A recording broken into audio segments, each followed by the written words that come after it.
ഒരു ശാന്തമായ വിശാല തടാകത്തിന്റെ കരയിലുള്ള പക്ഷികളുടെ സുന്ദരമായ സാമ്രാജ്യത്തിൽ എല്ലാവരും ഒരു അരയന്നത്തെ രാജാവായി തിരഞ്ഞെടുത്തു.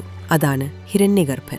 അദ്ദേഹം ശക്തൻ മാത്രമല്ല, അതീവ ബുദ്ധിമാനുമായിരുന്നു. ഹിരണ്യഗർഭന് ഒരു അത്ഭുത കഴിവുണ്ടായിരുന്നു.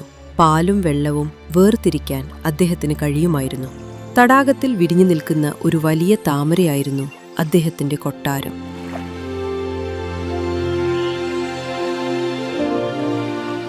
ഒരു ദിവസം സഭ കൂടിയിരിക്കുമ്പോൾ രാജാവിന് ചുറ്റും എല്ലാ പക്ഷികളും ഉണ്ടായിരുന്നു.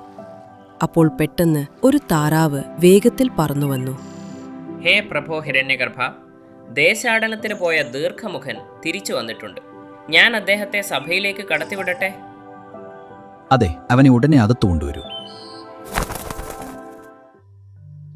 കുറച്ചു നിമിഷങ്ങൾക്കുള്ളിൽ നീളമുള്ള കഴുത്തുള്ള ഒരു കൊക്ക് സഭയിലേക്ക് പ്രവേശിച്ചു. അതാണ് ദീർഘമുഖൻ. പല ദേശങ്ങളും മലകളും കണ്ട് മടങ്ങിയെത്തിയവൻ. ജയിക്കട്ടെ മഹാരാജാവേ, അങ്ങയുടെ കൽപ്പനപ്രകാരം ഞാൻ ലോകസഞ്ചാരം കഴിഞ്ഞ് തിരിച്ചെത്തി. രാജാവ് പുഞ്ചിരിച്ചുകൊണ്ട് അദ്ദേഹത്തെ അടുത്തു വിളിച്ചു. സമ്മാനങ്ങൾ നൽകി സ്വീകരിച്ചു. സഭയിലെ എല്ലാ പക്ഷികളും ദീർഘമുഖന്റെ അനുഭവങ്ങൾ കേൾക്കാൻ കാത്തിരുന്നു. ഹേ മഹാപണ്ഡിത ദീർഘമുഖ, പറയൂ, ഏതൊക്കെ ദേശങ്ങളിൽ പോയി, എന്ത് അത്ഭുതങ്ങൾ കണ്ടു, ഞങ്ങളോട് പറയൂ.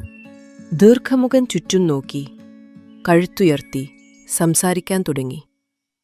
ഹേ രാജൻ, ഞാൻ അംഗം, വംഗം, കലിംഗം, കംബോജം, ഉത്കലം, കാശ്മീർ തുടങ്ങിയ ദേശങ്ങൾ സന്ദർശിച്ചു. മലയം, വിന്ധ്യം, ഹിമാലയം തുടങ്ങിയ പർവ്വതങ്ങളിൽ പോയി. ഞാൻ ഗംഗയെ കണ്ടു വണങ്ങി. കാശി, ഗയ, ദ്വാരക, മധുര തുടങ്ങിയ പുണ്യസ്ഥലങ്ങളിൽ യാത്ര ചെയ്തു. എല്ലായിടത്തും ഞാൻ അങ്ങയുടെ നീതിയെയും ബുദ്ധിയെയും പുകഴ്ത്തി. എല്ലാവരും ബഹുമാനിച്ചു. ഇത്രയും പറഞ്ഞ് ദീർഘമുഖൻ മിണ്ടാതിരുന്നു. അവന്റെ മുഖം വാടി, കണ്ണുകളിൽ സങ്കടം നിറഞ്ഞു. നിർത്തിയതെന്തിനാ ദീർഘമുഖ? എന്തെങ്കിലും കാര്യം നിന്നെ വിഷമിപ്പിക്കുന്നുണ്ടോ? പറയൂ, മടികൂടാതെ പറയൂ. മഹാരാജാവേ, ഒരു സ്ഥലമുണ്ടായിരുന്നു. അവിടെ അങ്ങയെ അപമാനിച്ചു. ചിത്രവർണ്ണന്റെ രാജ്യത്തിൽ. സഭയിൽ ആകെ നിശബ്ദത പടർന്നു. ചിത്രവർണ്ണൻ ആരാണ്? അവനിത്ര ധൈര്യം എങ്ങനെ വന്നു? വിവരമായി പറയൂ. ചിത്രവർണ്ണൻ ഒരു മയിലാണ്. സ്വർണവനത്തിലെ രാജാവ്. സൗന്ദര്യത്തിലും നിറത്തിലുമുള്ള അഹങ്കാരം കൊണ്ട് അവൻ അന്ധനായിപ്പോയി. ഞാൻ അങ്ങയുടെ ഗുണങ്ങളെ പുകഴ്ത്തിയപ്പോൾ അവൻ കളിയാക്കി. പറഞ്ഞു, ഒരു വെള്ള അരയന്നം എങ്ങനെ രാജാവാകും? അവന് നിറമെവിടെ, തിളക്കമെവിടെ? രാജാ ഹിരണ്യഗർഭന്റെ മുഖം ഗൗരവത്തിലായി. സഭയിലെ ചില പക്ഷികൾ ദേഷ്യത്താൽ ചിറകടിച്ചു. അപ്പോൾ ചിത്രവർണ്ണന നിറത്തിലാണ് അഹങ്കാരം. ഇതെന്നെ മാത്രമല്ല, അറിവിനെയും നീതിയെയുമാണ് അപമാനിക്കുന്നത്.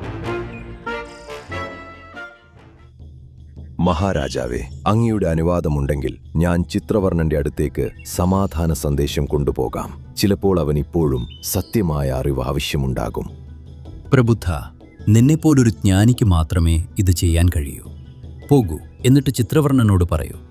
യഥാർത്ഥ ഭംഗി പെരുമാറ്റത്തിലും വിവേകത്തിലുമാണ്, അല്ലാതെ വെറും നിറമുള്ള ചിറകുകളിലല്ല.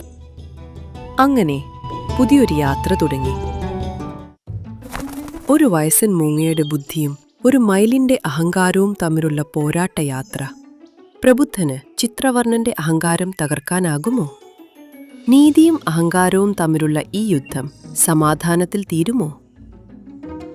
അറിയാനായി കൂടെയുണ്ടാവുക ഹിരണ്യഗർഭന്റെ അടുത്ത സഭയിൽ.